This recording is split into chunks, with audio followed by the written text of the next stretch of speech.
मग तुम्हाला सांगतो छत्रपती शिवरायांचं सहयोग, छत्रपती शिवरायांचा आशीर्वाद, छत्रपती संभाजी महाराजांचा आम्ही मावळू. संभाजी महाराजांवरनी किती काय झालं, कसं काय झालं, संपूर्ण महाराष्ट्रातल्या राज्यात तुम्हाला सांगतो. आज गुढीपाडवा एक शनिवारी, एक आपलं रविवारी सण आहे गुढीपाडवा, गुढी उभा राहणार संपूर्ण महाराष्ट्रातल्या राज्यासाठी, महाराष्ट्रातल्या युवकासाठी.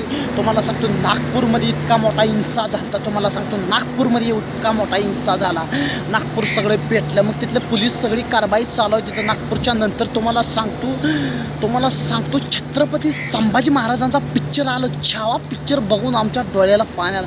आमच्या तरुणामधलं एक रक्तसल्स झालं, एक छावा पिक्चरचा एक इतिहास जागृत झाला.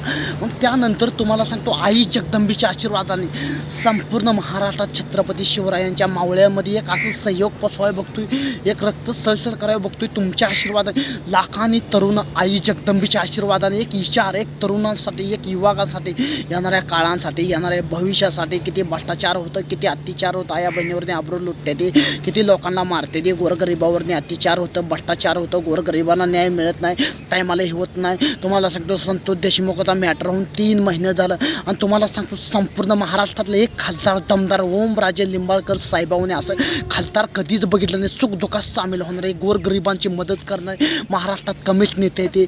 महाराष्ट्रात कुठला साधा खासदार फोन उचलत नाही, पण असं ओमराजे धाराशिवचे खासदार असे ते दबंग खासदार संपूर्ण महाराष्ट्रातल्या तरुणांसाठी, युवकांसाठी ही जातभेद करायसाठी नाही. तुम्हाला सांगतो महाराष्ट्रातला माहोल गरम करायसाठी नाही. सोशल मीडियाला मी भाषण पोस्ट करत नाही. सोशल मीडियाला तुम्हाला सांगतो हे माहोल गरम करायसाठी नाही. गोरगरिबावरने भ्रष्टाचार होतोय, अत्याचार होतोय, गोरगरीब मरतोय, ते मरतोय.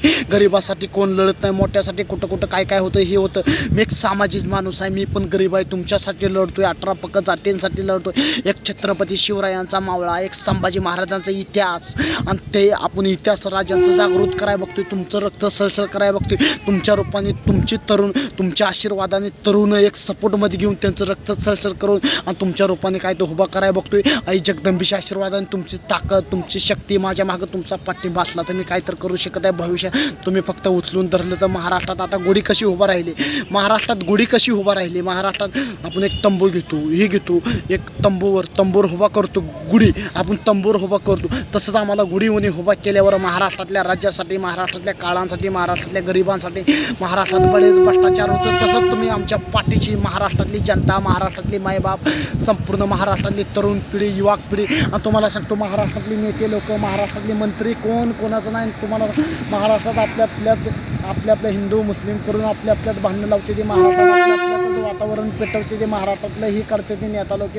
कोणाचं नाही. त्यांनी आपापलं बघायला बसलेले असते ते. आपण आहे भांडणं करा, आपण आहे लढायला, त्यांचं काय जाते. आपण मरतोय, आपली मरते ते, आपली जखमी होते ती होते ते. तुम्ही लक्षात घ्यायला पाहिजे, तुम्ही सपोर्ट करायला पाहिजे कुठल्या माणसाला. जय हिंद, जय शिवराया. चुकलं तर मला माफ करा.